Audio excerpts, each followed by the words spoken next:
d'accord, cette émission n'existerait pas. Bonsoir à tous, bienvenue sur le plateau de SAS Débat, saison 1, épisode 5. Au sommaire ce soir, les Émirats Arabes Unis n'envisagent pas de rejoindre la force internationale de stabilisation pour Gaza, faute de cadre clair. Quels pays participeront? Cette force sera-t-elle efficace pour empêcher le Hamas de se réorganiser et de préparer un nouveau 7 octobre? Je poserai toutes ces questions à nos débatteurs du soir. Nous aurons ensuite le plaisir de recevoir Yana Grishpoun. Elle nous présentera son dernier livre, La haine en toutes lettres, le nouvel antisémitisme de Staline à Chomsky jusqu'au 7 octobre. Nous parcourons ensuite le tour de l'info du jour. 4 infos compilées par Rebecca Lamy. Iran, Taliban, Bataclan et Manon Aubry au programme. Le second débat sera consacré aux constructions israéliennes records dans les régions de Judée et de Samarie. Le gouvernement israélien joue-t-il avec le feu? Débat hautement inflammable en fin d'émission. Enfin, l'actualité du jour sera décortiquée par Julien Assal dans sa carte blanche. Vous êtes bien installés sur votre canapé? Allez, c'est parti.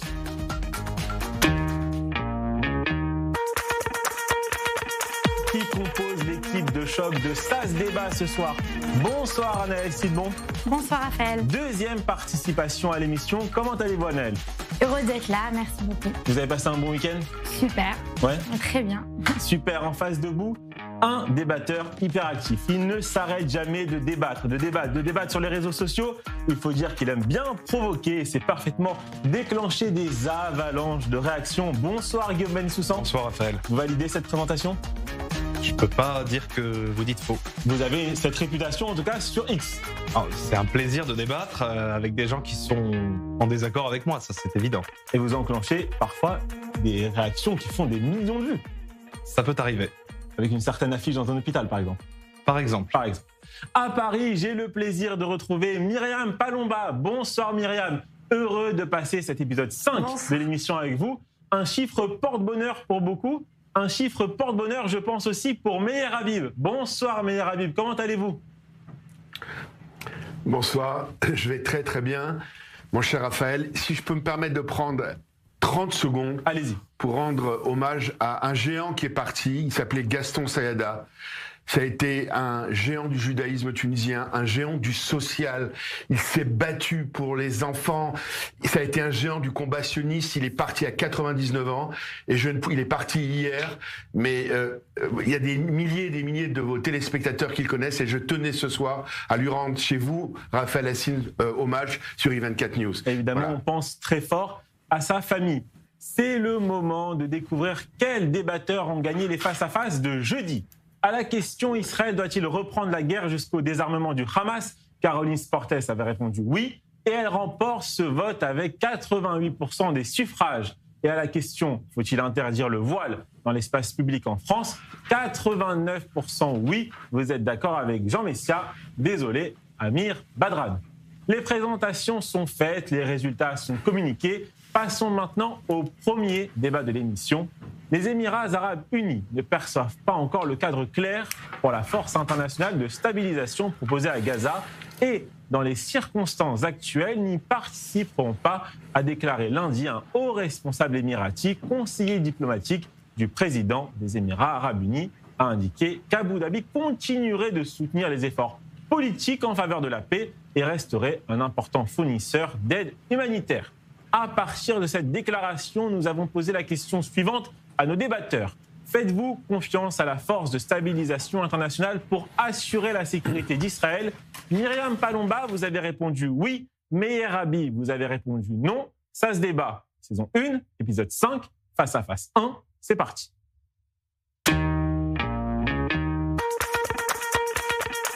Myriam Palomba, vous allez commencer. Vous avez 1 minute pour convaincre nos téléspectateurs. Selon vous, cette force peut assurer la sécurité d'Israël. Et Meir, vous aurez 1 minute juste après Myriam pour défendre la thèse contraire. Tout le monde est prêt? 1 minute pour convaincre les téléspectateurs. Myriam, c'est à vous. Ah, ça y est, Allez-y. vous avez déclenché le chrono trop tôt. Bon, bref, Israël, pour moi, ne peut pas avoir le beurre et l'argent du beurre. Il y a effectivement des gens de bonne volonté. Israël ne peut pas arriver seul à mettre la stabilité dans cette région et assurer sa sécurité. La preuve, c'est qu'ils ont besoin des États-Unis pour y arriver. Donc, je pense que la force de stabilisation internationale est une bonne chose. En plus, elle est conçue exclusivement pour assurer la sécurité d'Israël et de permettre une stabilisation au Moyen-Orient. Donc je ne vois pas pourquoi elle ne réussirait pas à le faire. Mon seul bémol, c'est est-ce que Benjamin Netanyahou va être capable de faire les concessions et les compromis qu'il n'a jamais été jusque-là prêt à faire. Donc pour moi, c'est une très bonne chose. Je pense que de toute façon, Israël sans les États-Unis ne peut pas y arriver. D'autant plus que je voudrais juste rajouter qu'ils ont également un droit de veto sur les pays qui vont y participer. Très Donc ils ont tout en main pour y parvenir. Vous avez rattrapé les quelques secondes du début. Meir Habib, c'est à vous. 1 minute. Bien évidemment, la seule force auquel je crois pour assurer la sécurité à Gaza, c'est la force de Tzahal avec l'aide de Tout-Puissant. On a bien vu, mon cher Raphaël, ce qu'a donné la force internationale de l'ONU au Liban, par exemple. Un échec complet. Les gens qui ont pris de l'argent, les gens qui ont armé, aidé les terroristes du Hezbollah. Dans quelque configuration que ce soit, la sécurité de la bande de Gaza doit être entre les mains de Tzahal et d'Israël. On a l'assurance que personne n'est acheté, que personne n'est roulé, et que on a vécu déjà ces scénarios invraisemblables de force internationale en Israël et d'ailleurs aussi en Afrique et dans plein d'endroits à travers le monde. Mais là, quand on sait le niveau de barbarie, quand on a vu les témoignages de ce qui s'est passé encore avec les otages de ces gens à Gaza qui ont tué, massacré, seuls, le fait que la sécurité soit totalement entre les mains d'Israël, même s'il y a des forces d'appoint qui peuvent être observateurs, mais en aucun cas la sécurité. Merci beaucoup, Meir Habib. Nous vous avons posé la question sur le compte Instagram d'i24 News en français. Vous répondez oui pour Myriam Palomba, vous répondez non pour Meir Habib. Nous vous communiquerons les résultats demain en ouverture de l'émission. Anaëlle Silbon, vous êtes plutôt Meir Habib ou Myriam Palomba sur ce débat? Je suis mitigée. C'est une question compliquée, complexe. D'un côté, comme a dit Meir Habib, Tzahal a montré ses preuves. Pendant 2 ans, on a eu l'attaque du 7 octobre, mais au final, malgré toutes nos pertes, on s'est bien sortis.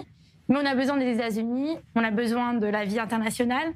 Et la situation est compliquée. Est-ce qu'on pourra continuer à contrôler Gaza seulement Tzahal? C'est une grande question. Guillaume Bensoussan, est-ce que c'est inquiétant pour vous de voir qu'un pays membre des accords d'Abraham, comme les Émirats arabes unis, refuse pour le moment de participer à cette force? Alors, c'est pas inquiétant, c'est peu étonnant. C'est-à-dire que pour tout un tas de raisons, il était tout à fait anticipable, à mon sens, que les pays arabes chercheraient à se défausser. Cette coalition de gestion de la bande de Gaza post-guerre du 7 octobre, elle me fait beaucoup penser à la coalition qu'avait proposée le président Macron, si vous vous souvenez bien, Raphaël, 2 semaines après être venu en Israël, après les attaques du 7 octobre. Et on avait vu à quel point c'était irréalisable. Parce que tant de pays arabes ont des intérêts divergents. Prenons le Qatar, par exemple.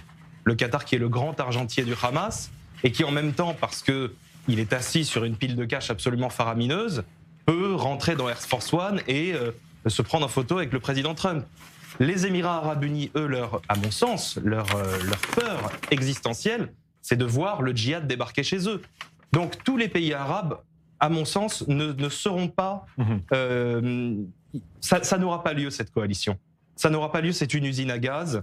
Et je crois qu'Israël doit compter sur elle-même, peut-être sur les États-Unis, pour faire en sorte que les gains du 7 octobre soient préservés. Autrement, on reviendra à une situation de type 6 octobre, très rapidement. Meir Habib, le site d'information Middle East Eye a déclaré aujourd'hui, ils ont publié cette information, comme quoi la Turquie finalise les préparatifs en vue de déployer plusieurs centaines de soldats à Gaza dans le cadre d'une force internationale de stabilisation dont on parle, malgré l'opposition d'Israël. une brigade d'environ 2000 militaires issus de différentes unités et expérimentés dans les opérations de maintien de la paix est en cours de constitution. Est-ce qu'Israël a toujours son mot à dire et son veto sur la présence de la Turquie ou pas? Ou si les États-Unis disent il y aura les Turcs, eh bien il y aura les Turcs. Ben moi je vais vous dire aujourd'hui qu'il n'y aura pas les Turcs. J'en ai discuté directement avec Benjamin Netanyahu, il y aura un veto. Jusqu'à nouvel ordre, les États-Unis est un allié stratégique d'Israël. Mais Israël est un État indépendant et il pourra arriver qu'on dise non, y compris à Trump aux États-Unis. Les Turcs peuvent préparer 2000, 10 000, même 200 000. J'ai la tristesse de vous dire qu'à mon sens, la Turquie aujourd'hui peut devenir un danger extrêmement fort par rapport à Israël.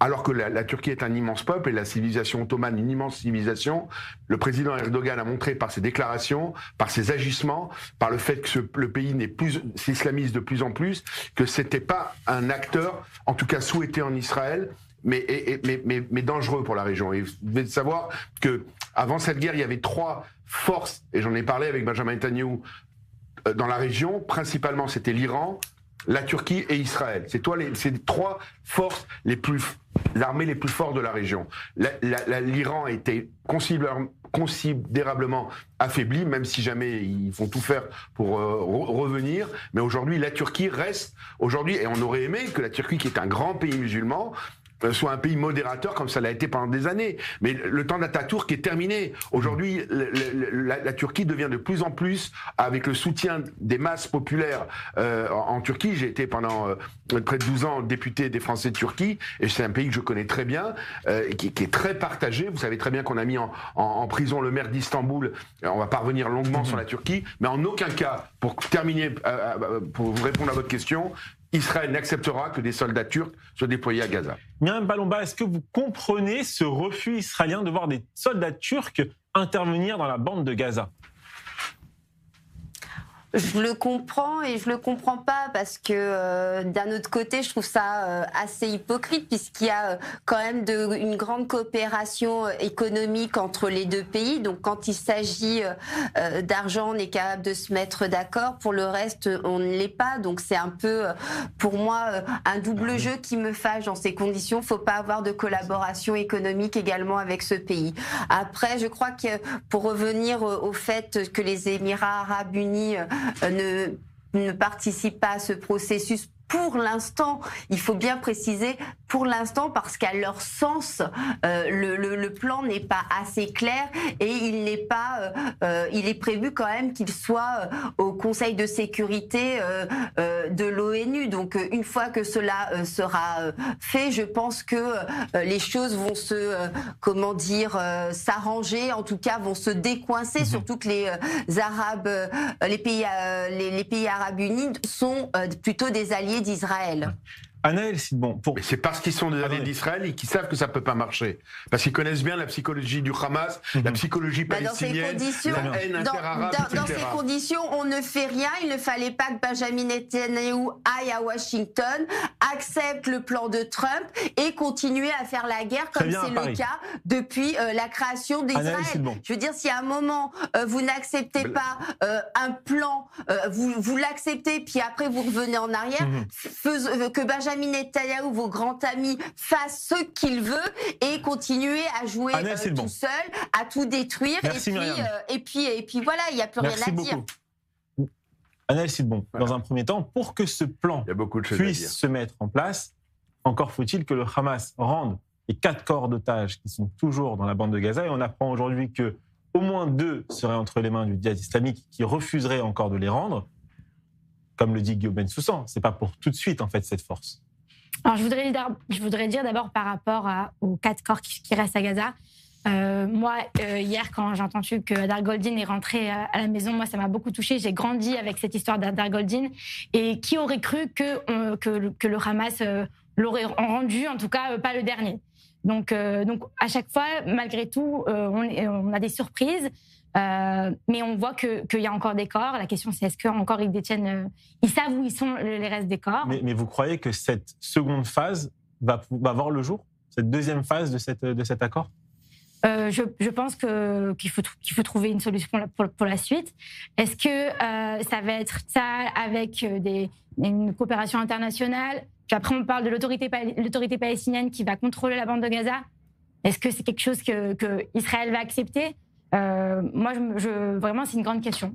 Guillaume Bensoussan, pour terminer ce débat, Anaël vient d'en parler. Un petit mot tout de même sur la libération du corps d'Hadar Goldin. C'est particulièrement touchant. Moi également, je pensais qu'on le reverrait jamais. Donc, comme je pense tous les Israéliens et beaucoup qui suivent l'actualité au Proche-Orient, ça a été un choc, un soulagement immense. Maintenant, il y a encore quatre corps qui sont dans la bande de Gaza. Moi, ce sur quoi je veux vraiment mettre l'accent, c'est le fait qu'il ne faut pas retourner à une situation de type 6 octobre. C'est-à-dire que, pour l'instant, le plan Trump a permis de libérer les otages. C'était finalement l'objectif principal. Est-ce qu'il pourra permettre plus que ça? Là, ce que l'on voit, c'est que le Hamas est encore armé, qu'il a encore le contrôle dans 40% de la bande de Gaza, au-delà de la ligne jaune, que le Hezbollah se réarme malgré l'interruption du trafic terrestre des armes via la Syrie, que l'Iran se prépare à un conflit. On l'a vu avec I-24 aujourd'hui. Donc, je suis très interrogatif par rapport à l'avenir et j'espère, on a entendu Benjamin Netanyahou le dire tout à l'heure, que l'État d'Israël est en alerte et qu'il est paré à toutes les opérations, exactement. Très bien, c'était le mot de la fin pour ce débat. Merci beaucoup, Guillaume Bensoussan. Passons dès maintenant à l'interview du Tac au Tac.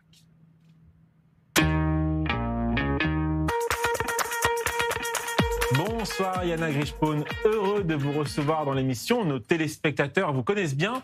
Vous êtes maître de conférences en linguistique et analyste du discours à la Sorbonne Nouvelle. Vous signez cet ouvrage intitulé « La haine en toutes lettres, le nouvel antisémitisme de Staline à Chomsky jusqu'au 7 octobre ». Première question pour vous. Vous écrivez que la haine anti-juive ne commence jamais par des armes, mais par des mots. Qu'entendez-vous par l'expression empoisonnement du langage? Bonsoir Raphaël, merci pour la présentation du livre.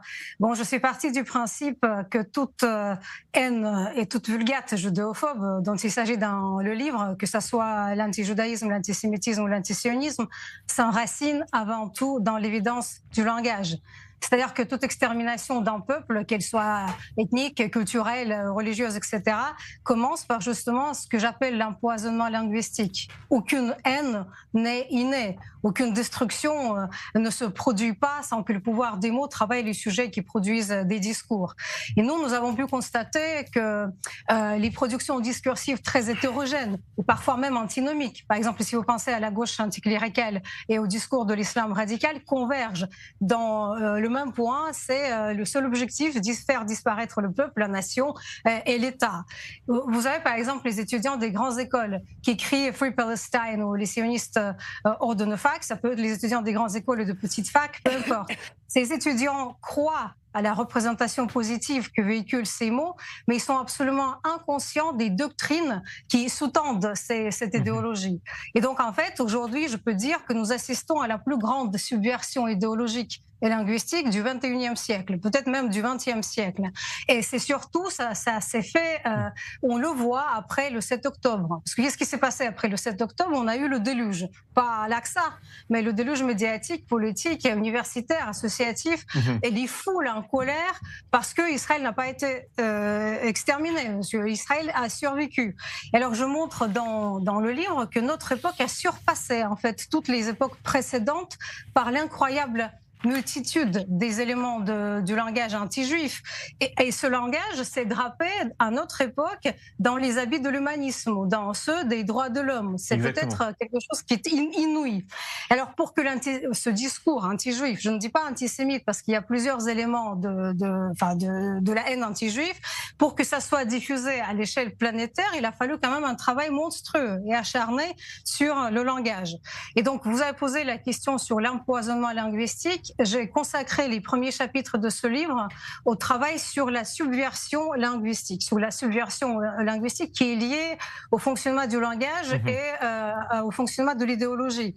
C'est-à-dire que j'ai montré comment cette subversion travaille la signification des mots, la destruction des significations, le dépouillement des mots de leur acceptation, les détournements sémantiques, les inversions, les insinuations et beaucoup d'autres procédés qui permettent de dire pourquoi la langue a été empoisonnée. Yana, cette haine, elle s'est installée dans des milieux autoqualifiés de progressistes. Donc, vous parlez d'une langue spéculaire où les Palestiniens deviennent les nouveaux Juifs et les Israéliens deviennent les nouveaux nazis. Ça, c'est un phénomène très intéressant quand on l'observe. Je crois qu'on a déjà abordé ça chez vous sur I24. C'est ce que j'appelle le fonctionnement spéculaire anti-juif. C'est une sorte de création du modèle linguistique, si on peut dire, qui endosse l'image de l'histoire juive et qui construit tout un récit là-dessus. Par exemple, le récit palestinien ou pro-palestinien commet une sorte de cambriolage lexico-idéologique parce que les termes de l'histoire juive, la situation juive, les persécutions juives sont repris sur le compte de la narration anti-juive. C'est-à-dire que les juifs, eux, sont expulsés de cette narration. Je donne un exemple. Les Arabes de Palestine n'ont jamais essayé de créer leur État avant que le sionisme ne fasse des efforts acharnés pour la recréation de l'État juif sur le territoire d'Israël. Et les Arabes de Palestine se disaient appartenir à l'Oumma. Ils n'étaient pas du tout palestiniens. Et même avant la création de l'OLP, il faut le savoir, quand on travaille sur les textes de l'époque, que ce soit les textes de la presse arabe ou les textes européens, certains Arabes de Palestine refusaient l'adjectif palestinien parce que cet adjectif se rapportait aux Juifs de Palestine. Je le montre dans le livre avec des extraits de la presse, avec des slogans, etc. Et Yana, voilà, donc la haine des Juifs, vous le remarquez depuis le 7 octobre, elle est redevenue légitime dans des milieux universitaires, intellectuels, médiatiques. Il y a eu une bascule après le 7 octobre. Je ne dis pas ça dans le livre. Je montre qu'en fait, ça a été préparé depuis le milieu du XXe siècle. Et effectivement, il y a des chapitres qui sont consacrés à l'international anti-juif universitaire. Tout à fait. Donc, je parle de ces milieux où cette haine, si vous voulez, commence à se répandre à partir des années 68. Ce sont les années de soi-disant révolte où beaucoup d'étudiants cherchent la justice et se battent pour les opprimés. Et donc ces opprimés apparaissent à la place vide du prolétariat parce que c'est à ce moment-là qu'à l'université on commence à voir ce qui se passe à l'Union soviétique où les opprimés c'était les prolétaires soviétiques qui ont été remplacés par d'autres opprimés, vietnamiens, chinois, etc. Donc l'université française a toujours adoré les despotes et les tyrans et donc finalement la dernière figure de l'opprimé c'est la figure du peuple palestinien. Lequel peuple palestinien est un peuple tout à fait imaginaire. Parce que personne ne sait de quoi il s'agit. Il ne s'agit pas d'un peuple qui a revendiqué la même histoire, les mêmes origines, les mêmes provenances, etc. Et donc, comme vous venez de le dire au début de la présentation de mon livre, les Juifs étant expulsés de leur histoire a été occupée par ce fameux peuple palestinien dont personne ne sait grand-chose. La preuve, vous vous souvenez que Mathilde Panot, quand on lui a demandé où se trouve la Cisjordanie, elle ne savait pas répondre. Parce que quelque part... À l'est ou à l'ouest du Jourdain. Exactement. Parce que la réalité ne compte pas. Ce qui compte, c'est la création de la mythologie. Et donc, une des choses que je travaille dans le livre, c'est la création du mythe palestinien. C'est-à-dire que c'est le palestinisme en tant que... j'appelle ça la religion du siècle. Nous avons aussi parlé de ce phénomène avec Isaac Atia, qui a présenté son livre, Le livre noir du palestinisme, chez vous. Et donc, qu'est-ce que c'est que le palestinisme? C'est un ensemble d'idées, de croyances et de représentations qui... présente le peuple palestinien comme le peuple immémorial qui existe sur la terre d'Israël depuis toujours et qui revendique son droit à l'État ou qui dit que l'État lui a été volé.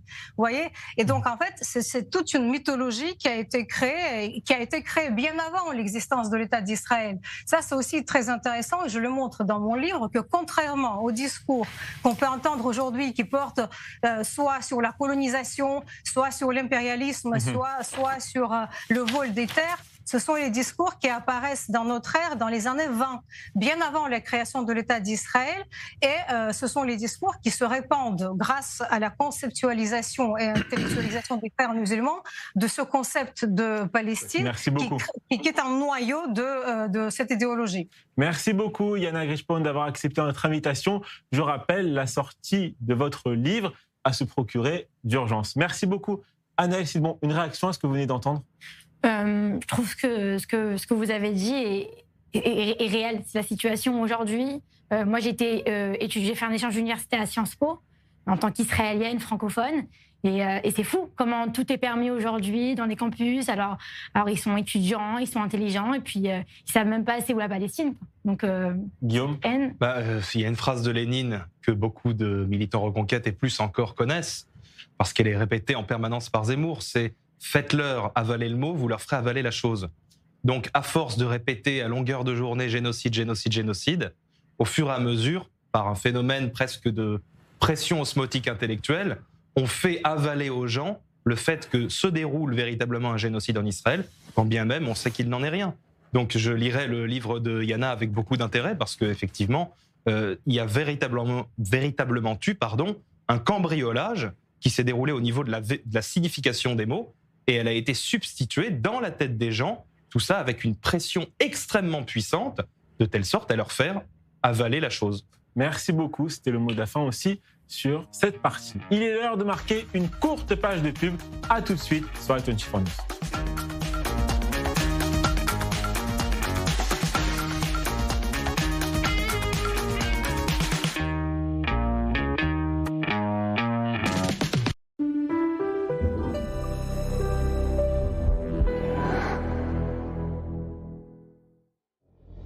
Israël est en guerre. En choisissant de souscrire à des Israel Bonds, vous investissez directement dans l'État d'Israël. Les Israel Bonds sont des obligations émises par l'État d'Israël. Soutenez, maintenant.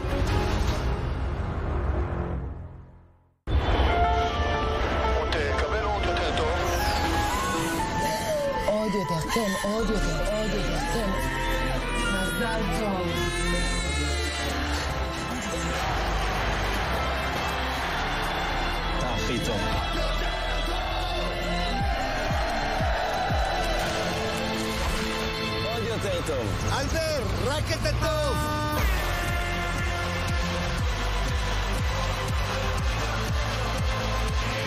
ועוד הנפקה מוצלחת לחברת ההייטק הישראלית.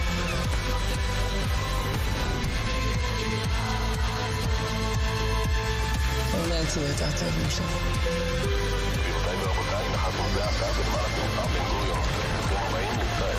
Israël est fort et en pleine croissance. Maintenant, plus que jamais, c'est le moment de faire son alia.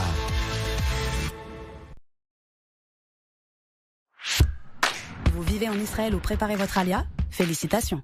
Vous avez un téléphone? Parfait. Téléchargez gratuitement l'appli Olim et découvrez tout ce que nous avons à vous offrir.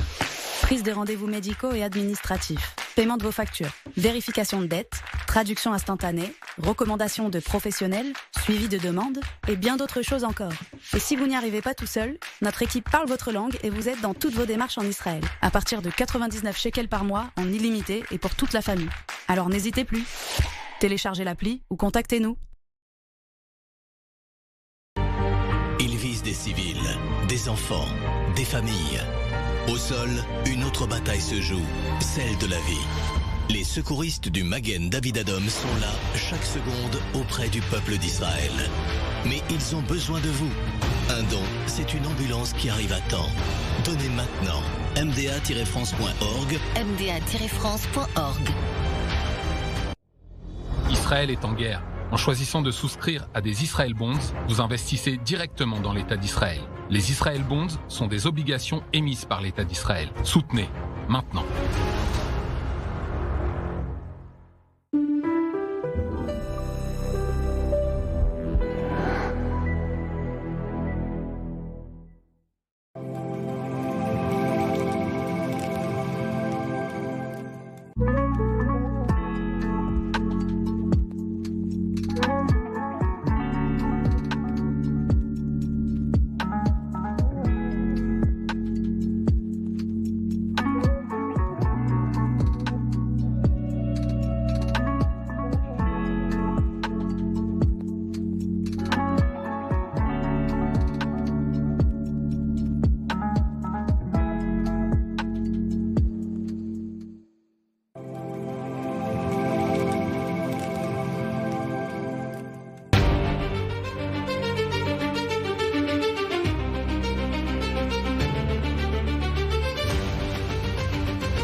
להיות בוועידת המפרץ הבינלאומית לאזוריות בשנה הבאה. תודה רבה.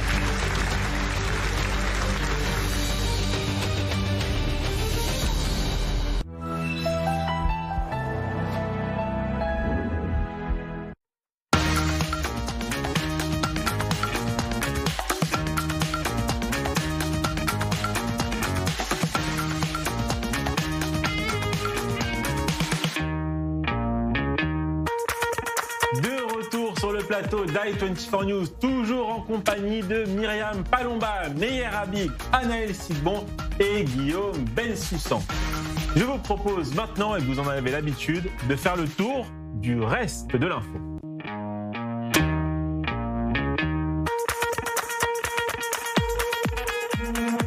Meyer Habib, je commence avec vous. Je vous propose de réagir à cette déclaration du député Likoud, Boaz Bismuth, sur Manon Aubry sur i24 News.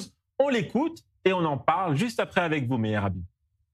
J'ai alerté la police des frontières ainsi que le ministère des Affaires étrangères concernant l'arrivée de Manon Aubry qui se trouve actuellement à Ramallah. Et dès qu'elle se présente à la frontière israélienne, elle sera interpellée, expulsée immédiatement du territoire.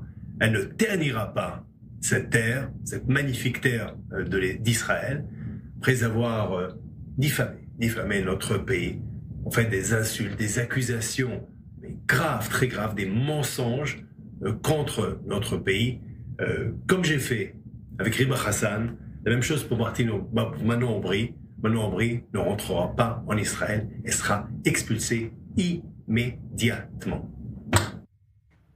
Meyer Habib, on vous écoute. Très bonne déclaration. Il est évident qu'il n'y a pas de place pour les antisémites en Israël, et en particulier s'ils sont élus de la République. Donc le problème, c'est que c'est leur fonds de commerce, c'est leur carburant électoral.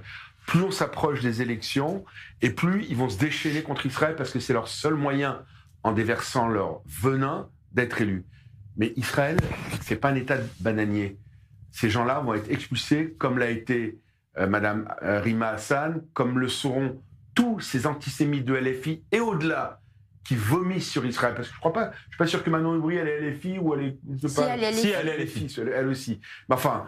elle est députée européenne de la France Insoumise. Il y en a dans tout ce bloc de gauche. Voilà.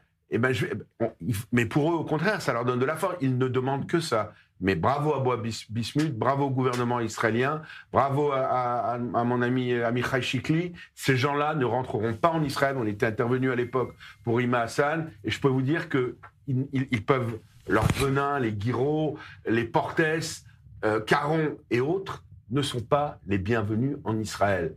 Ni plus, ni moins, ils resteront dehors. Pas parce qu'on a le droit d'émettre des critiques contre Israël. Mais ces gens-là n'émettent pas des critiques. C'est de l'antisémitisme pur et dur, de la désinformation, de la haine à l'état pur. C'est terminé. Le peuple juif a un État fort et indépendant, et en plus démocratique, qui s'appelle l'État d'Israël. Ces gens-là ne sont pas les bienvenus en Israël. Et à défaut d'être arrêtés et mis en prison, ils seront expulsés. Myriam Palomba, une réaction à cette information. Je tiens à rappeler juste que, pour le moment, aucun élu de la France Insoumise n'a été condamné pour antisémitisme. Et d'ailleurs, Meyer Habib, vous attendez le verdict de votre procès face à David Guiraud d'ici quelques semaines. 15 janvier. Allez-y, Myriam Palomba, on vous écoute. Mais si vous me permettez, dans l'affaire de Raphaël Enthoven, il n'a pas été lui-même condamné alors qu'il avait déclaré que LFI était un mouvement antisémite. Le mouvement. Je vous invite le mouvement. Oui. Allez-y, Myriam Palomba. Exactement. Moi, je ne vais pas contredire Meyer Habib sur ce sujet. D'ailleurs, Manon Aubry, je ne l'apprécie pas et je crois qu'elle ne m'apprécie pas non plus puisqu'elle m'a bloqué sur X. Pour moi, c'est une traite, c'est une vendue de l'Union européenne et effectivement, toute la dynamique antisémite du parti de Jean-Luc Mélenchon est à vomir et là, juste pour acquérir les voix des musulmans en France, sans vraiment grande conviction. C'est du cinéma. Elle va en Israël pour faire son cinéma, comme Rima Hassan, avant elle, l'avait fait. Anaël Sidbon, votre information, un peu plus sérieuse cette fois, quelque chose de grave.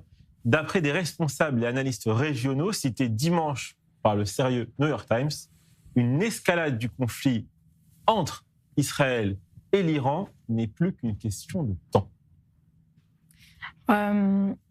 La vérité, c'est que ce matin, j'ai vu que Netanyahou est parti au Kotel. C'est pas la première fois qu'avant une annonce comme ça, si je me trompe pas, au mois de juin aussi, il avait fait la même chose. On sait que la situation avec l'Iran, elle n'est pas finie. Au mois de juin, on n'a pas éradiqué la menace nucléaire. On les a affaiblis peut-être, mais c'est pas fini. Tant que le régime iranien ne change pas, la situation ne sera toujours pas établie. Et puis je pense qu'au final, avec ce qui s'est passé au mois de juin, Tsahal a appris beaucoup de choses et je pense que cette fois-ci, on sera prêt pour réagir d'une meilleure façon et en espérant qu'il n'y aura pas de dégâts et que s'il faut, au moins le moins de dégâts possible et qu'on puisse avoir un peu plus de silence pour le futur. Guillaume Bensoussan, est-ce que ça vous inquiète, ce second round qui se prépare entre Israël et l'Iran? Je ne peux pas vous dire que je m'en réjouis. Évidemment, d'autant que l'élément de surprise n'est plus là. La dernière fois, on se souvient tous comment ça a commencé, il y a eu cette invasion de drones israéliens depuis l'intérieur du territoire iranien, qui avait désactivé tous les systèmes de défense, qui a permis en l'espace de 24 heures de donner la maîtrise des cieux à Israël. Là, aujourd'hui, cet élément n'est plus là. Et je pense que le corps de la garde révolutionnaire doit être en état d'alerte maximum et qui doivent vouloir leur revanche. Parce qu'ils ont été tout à fait humiliés la dernière fois. Évidemment, il y a eu des destructions significatives à Tel Aviv qui ont ébahi les télévisions du monde entier. Mais là, je pense qu'ils ont été blessés dans leur orgueil et ça doit être pour ça qu'ils se réarment massivement. Donc, évidemment, nous tous étant en Israël ici, on se fait forcément un peu de soucis. On ne va pas dire qu'on va sabrer le champagne à l'idée de se faire bombarder de missiles.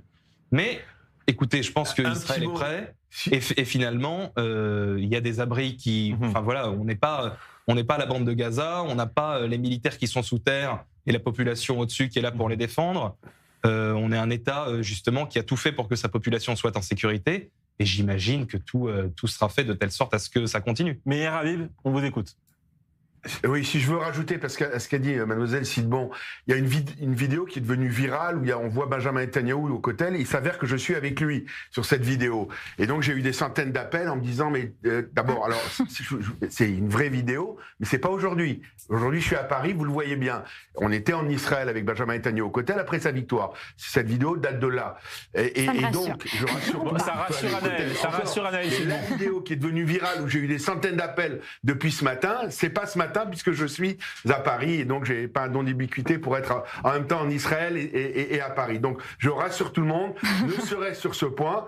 Par contre, l'Iran ne sera jamais nucléaire, ni aujourd'hui, ni demain. Et si Israël doit intervenir, bien évidemment, elle interviendra, avec ou non l'accord de qui que ce soit à travers le monde. L'Iran ne sera jamais nucléaire et l'Iran ne sera plus jamais Israël, ça c'est certain. Myriam Palomba, votre information. Selon l'enquête Ipsos BVA pour la Tribune du dimanche, quelques jours avant les commémorations des 10 ans des attentats du 13 novembre 2015, les Français restent majoritairement angoissés par le risque terroriste, mais se sentent plutôt bien protégés par les pouvoirs publics.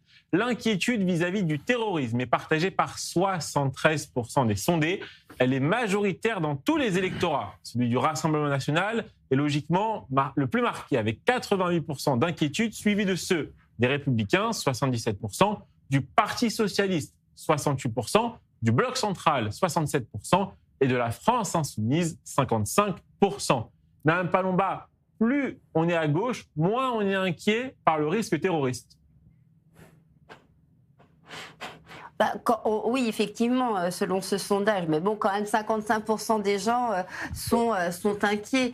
Évidemment que plus on est à gauche, moins on est inquiet parce que ça voudrait dire qu'on dénonce l'islamisme en France et que pour eux, il n'y a pas d'islamisme en France. Je fais notamment référence à la France insoumise. Eh bien, si malheureusement, j'ai peur de les décevoir, il y a de l'islamisme en France.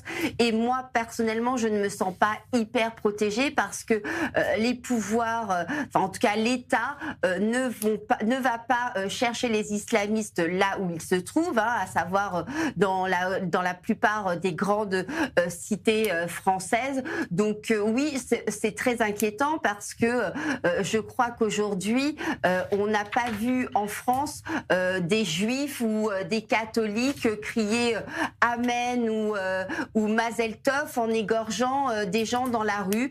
Non, ce sont effectivement toujours des islamistes, des forcenés islamistes. Et pour le coup, oui, ça reste inquiétant. Ça reste inquiétant. Là, encore un attentat vient d'être déjoué ce week-end. Donc, je crois qu'il faut être extrêmement vigilant quant à la France insoumise et les gens de gauche. Que voulez-vous? On ne peut plus rien pour eux.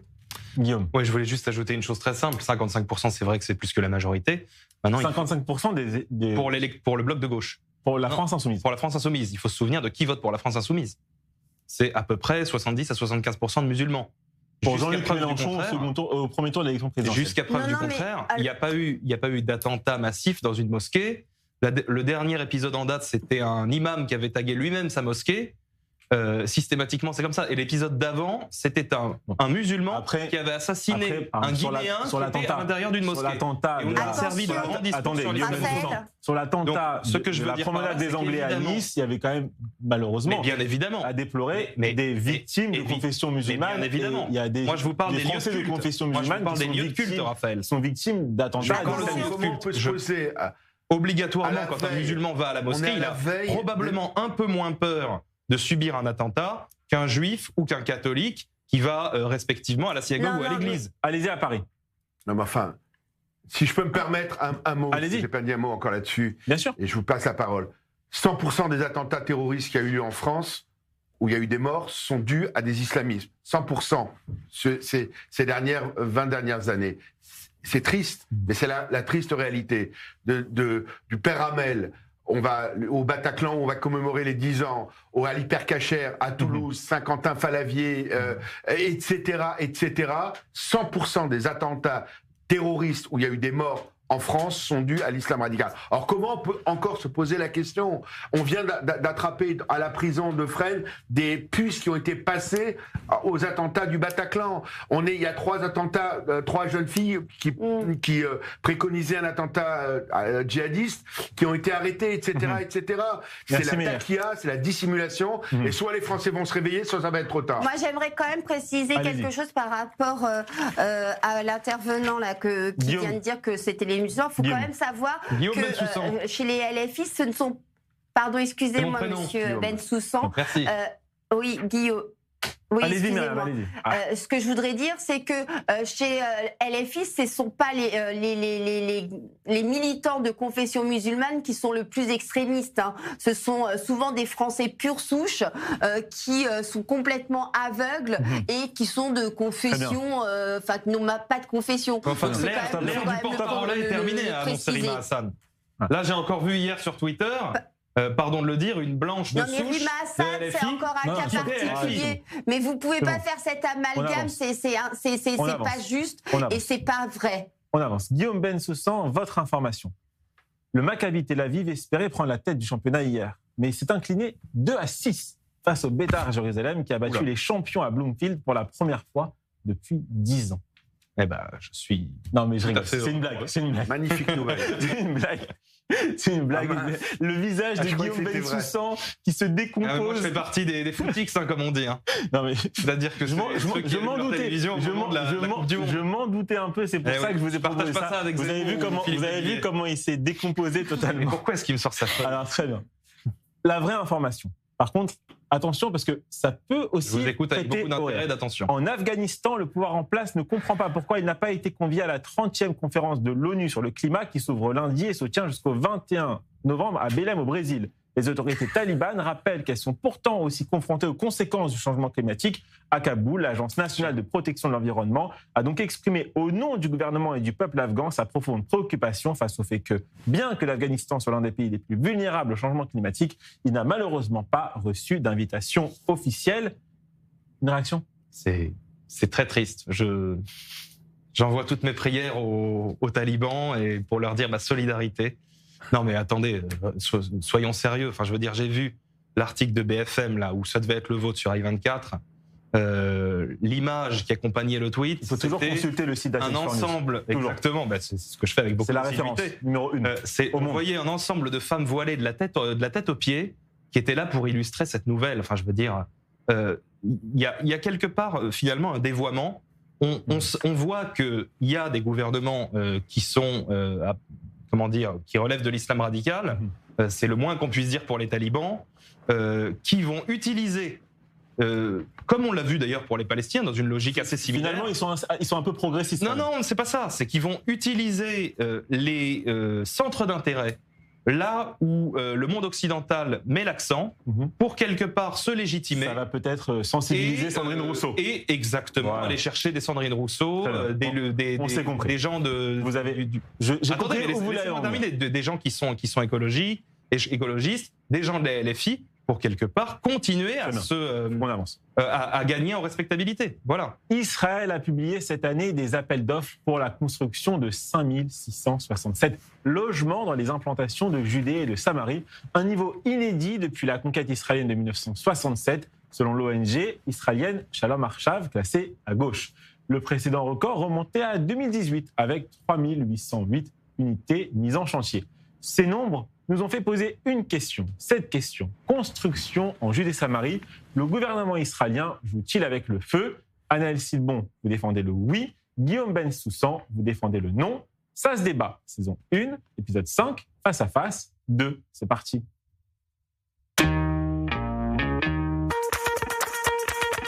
Anaël qui boit un verre d'eau avant 5 minutes.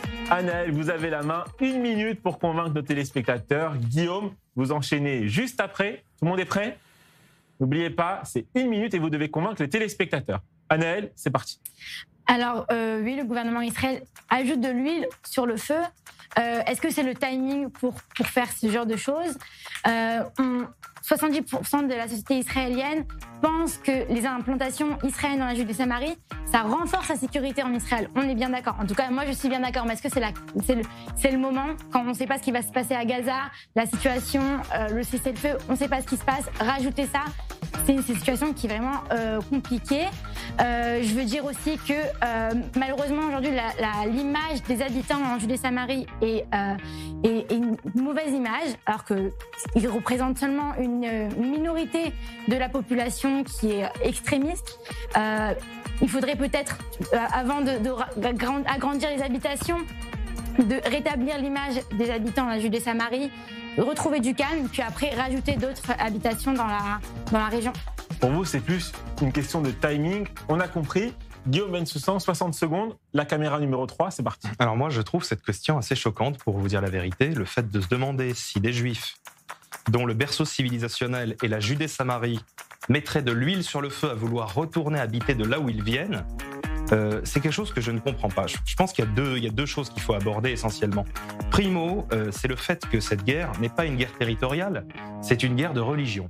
C'est-à-dire que quand les terroristes du Hamas sont arrivés en Israël le 7 octobre, ils ne sont pas venus pour prendre un petit kibbutz, un petit mètre carré ici ou là.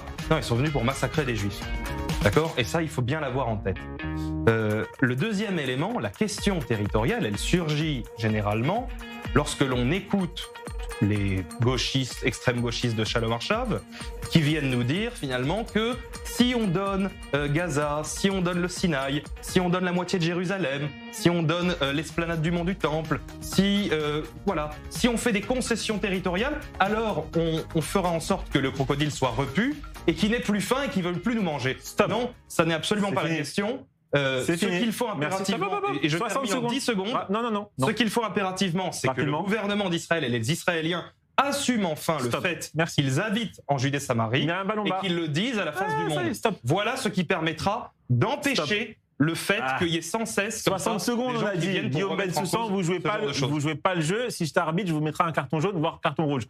Mais un Palomba. J'ai beaucoup écouté Meir Habib en début d'émission. Pour Bezalel Smotrich, chaque nouveau quartier constitue un clou de plus dans le cercueil de l'idée dangereuse d'un État palestinien. Êtes-vous d'accord avec Bezalel Smotrich ? Non, je peux pas être d'accord, vous en doutez bien. oui, il a raison. Effectivement, quand il dit ça, c'est effectivement une volonté d'agrandir le territoire. Alors moi, je vous le dis, vous auriez dû expulser Monsieur Bensoussan pour les propos immondes qu'il vient de dire, parce que il dit que Israël n'est pas là pour faire des concessions territoriales. Mais le territoire appartient-il à Israël à l'heure actuelle? Oui, madame. Je suis désolée, on est dans un processus de paix que Benjamin Netanyahou a accepté renseignez-vous. Et aujourd'hui, qu'est-ce qu'on a? Défenseur de la liberté d'expression, vous demandez mon expulsion. Des logements. Eh ben, dites donc. Qu'il va y avoir 5667 logements en plus, qui est un nombre de logements inédit. Et donc, on fait quoi alors? Vous faites comme s'il n'y avait pas eu d'accord de paix, comme s'il n'y avait pas eu cessez-le-feu, et comme si vous étiez toujours dans votre démarche colonialiste et que vous refusez de céder un peu et de vivre dans le compromis. Donc qu'est-ce qu'on fait? On exclut encore des personnes, on les expulse, on fait quoi? On continue cette guerre pendant éternellement parce que la Bible ou la Torah nous a dit qu'il y a des milliards d'années on vivait là. Enfin franchement, à un moment, un peu d'humanité et un peu de raisonnabilité. Mais madame, il y a des concessions. Il y a des concessions depuis le début de l'État d'Israël. On a compris. Si la concession fonctionnait, ça se saurait. On connaît. Est-ce que le fait de... Guillaume, stop. Regardez un peu les faits, madame. Arrêtez de vivre dans une réalité parallèle. Meir Habib, oui, c'est à vous. Vous vivez dans la guerre perpétuellement. Allez-y. Alors j'ai une mauvaise... Je vais vous dire quelque chose. Les implantations juives en Judée-Samarie vont continuer. Et j'ai une mauvaise nouvelle pour 2 personnes sur ce plateau. Le record va être encore battu l'année prochaine. Vous savez pourquoi? Parce que Benjamin Netanyahou va être réélu. Il y aura sans doute des élections. Et on va encore plus construire en Judée et Samarie. Parce que je vous ai pas interrompu. Parce que la Judée, la Samarie sont le berceau historique du peuple juif. Parce que nous ne sommes pas dans une guerre de territoire, mais dans une guerre de civilisation. Parce qu'Israël est un pays les plus petit au monde en termes de superficie, 24 000 km². Parce que même en Judée-Samarie, vous devez savoir qu'on n'expulse pas un seul Palestinien. 90% des terres sont vides. Elles ne sont pas habitées. Et qu'aujourd'hui, elles vont être habitées par des implantations juives, parce qu'il existe déjà un État palestinien qui s'appelle la Jordanie. Et pourquoi on ne localiserait pas les Palestiniens qui sont obligés de partir en exil? Ils ne sont pas obligés de partir en exil. On les a jamais obligés de partir nulle part. Pourquoi ce serait pas là qu'on créerait l'État palestinien pour avoir une paix durable? On s'entend plus. Anaël Sidbon, la sagesse en plateau. Alors, on comprend que vous n'êtes pas contre la présence des Israéliens de confession juive en Judée-Samarie. Vous critiquez plutôt le timing du gouvernement et peut-être sa communication. Mais on ne peut pas reprocher à Bezalel Smotrich de faire ce que ses électeurs lui ont demandé de faire au moment où ils ont voté pour lui en novembre 2022. Tout à fait. On voit que Bezalel Smotrich, il veut faire ce que ses électeurs me souhaitent. Et je pense que dans ça aussi, il y a peut-être un petit problème. Parce qu'au final, on veut le bien de l'État d'Israël. Bezalel Smotrich, il est au service de toute la société israélienne et pas seulement son électorat. Guillaume Bensoussan, une réponse en oui ou non.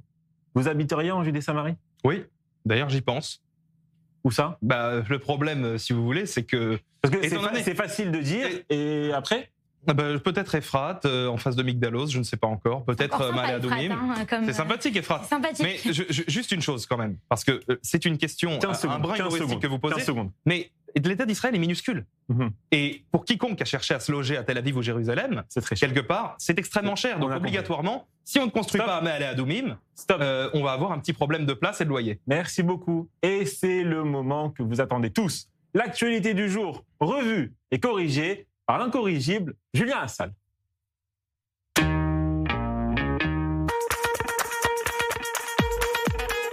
De papillote. Salut tout le monde, salut Raphaël. J'espère que vous avez passé un bon lundi. Voilà. Alors en vrai, je pose la question, mais je connais la réponse. Parce que personne ne passe un bon lundi. Personne. Tu veux passer un bon dimanche, oui, mais le lundi, t'as envie d'être hier ou demain. T'as pas envie d'être aujourd'hui. Le lundi, c'est juste le jour qui sert à te rappeler qu'il y a d'autres jours dans la semaine. Inch'Allah. Le lundi, tu te laisses vivre, voilà. Tu te laisses filer les choses. Comme moi, là, je laisse filer ma chronique. mais je n'y peux rien. C'est lundi, c'est pour ça, c'est lundi. Sinon, j'ai une petite actu perso. Moi, je suis surveillant dans un lycée. Voilà. Alors, de base, je le suis, mais aujourd'hui, j'étais lycéen. J'étais en cours avec les secondes, j'ai pas compris. Voilà, personne m'a reconnu. Peut-être je me suis trop rasé. C'est très possible aussi. Mais du coup, il y a un petit souci. C'est que j'ai eu 1 heure de colle à cause de toi, Raphaël. Oui, parce que je t'ai répondu en cours des SVT sur WhatsApp. C'est-à-dire que demain, il faudra que t'appelles la vie scolaire. Bref, je suis désolé, je t'ai mis dans un bourbier. Sorry, Raphaël. Sinon, à part ça, dans le Rory, j'ai une vraie actu. Et l'actu d'aujourd'hui, c'est l'équipe d'Israël de football qui est de nouveau menacée d'exclusion des compétitions FIFA. Alors, j'aime beaucoup l'équipe d'Israël, mais elle n'a plus participé à la Coupe du Monde depuis 1970. C'est-à-dire qu'aujourd'hui, virer l'équipe d'Israël, c'est comme virer le coiffeur de l'équipe I24. Ça ne changera rien. Hein, Raphaël? Pas vrai? Et ben voilà. Bah, c'est tout pour aujourd'hui. C'était lundi. C'était chill. Mais c'était lundi. Et vous savez quoi? J'ai hâte d'être demain. Et vous savez pourquoi? Parce qu'on sera plus lundi. Ouh.